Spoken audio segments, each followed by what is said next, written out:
देवभूमि में चलते रहे, उत्तराखंड चलते हैं।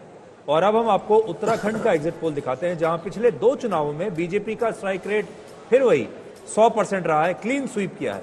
और इस बार उत्तराखंड में बीजेपी और कांग्रेस कितने वोट अनलॉक कर सकती हैं, ये अंजना बताएंगे। देखिए, यहाँ पर भी 5 सीटें हैं, 61% वोट बीजेपी का रहा है, 5 सीट और 61% वोट्स।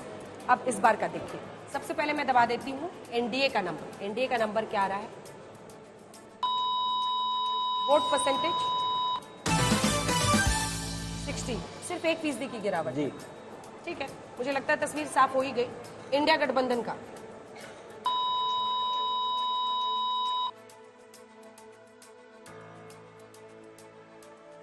का नंबर, वोट परसेंटेज हम आपको दिखाने वाले हैं।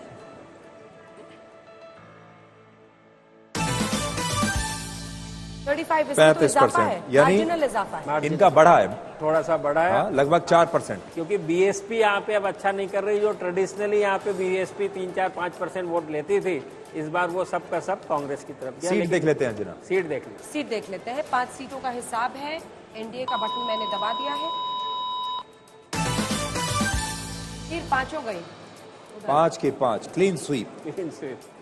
इसमें आपने वो 4 to 5 3 to नहीं, यहाँ वो संभावना ही नहीं। अब 60 और 30 की लड़ाई हो, 1/3 2/3 की, तो आप कहाँ कंटेस्ट पाएंगे बीच में। पर प्रदीप जी, बीजेपी कमाल कर रही है। और आप ये देखिए कि ये प्रधानमंत्री मोदी का तीसरा टर्म है, तीसरा चुनाव है, कोई थकान नहीं है वोटर्स में। मैं देख पा रहा हूँ सब कुछ वैसा के वैसा ही चल रहा है। वो एंटी इनकम्बेंसी नाम का एक शब्द हुआ करता था, कमाल है।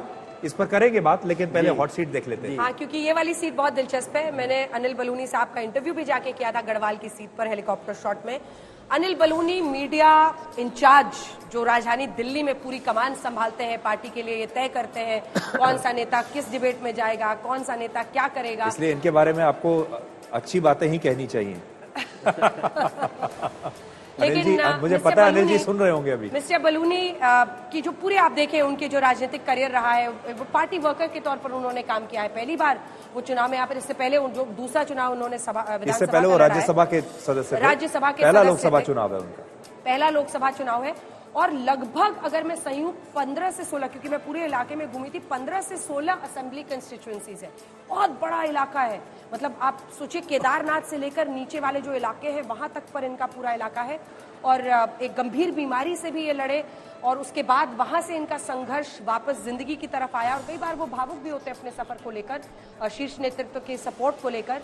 और अनिल बलूनी अगर गढ़वाल की सीट को हासिल करते हैं तो ये एक बड़ी कामयाबी उनकी होगी। गणेश गोदियाल उनके साथ मुकाबले में है। एक और बहुत दिलचस्प बात आपको बताती हूँ, जो मुझे ऑफ रिकॉर्ड सुधीर वहां पर कई नेता कह रहे थे कि कई जगहों पर तो कांग्रेस के उम्मीदवार बहुत ज्यादा प्रचार के लिए भी नहीं निकल रहे थे। मतलब उत्तराखंड में कई जगहों पर विपक्ष ने जबरदस्त लड़ाई इस बार लड़ी है, लेकिन उत्तराखंड में ये एक परसेप्शन था, मुझे नहीं पता कितना सही है कितना गलत है, लेकिन ज्यादातर जगहों पर एक थोड़ा सा रिलक्टेंस आ गया था। जो कहते हैं ना कि उनको लग रहा था कि ये फॉरगॉन मैच है, वन वे है, वन साइडेड है, तो बहुत एफर्ट नहीं दिख रहा जी।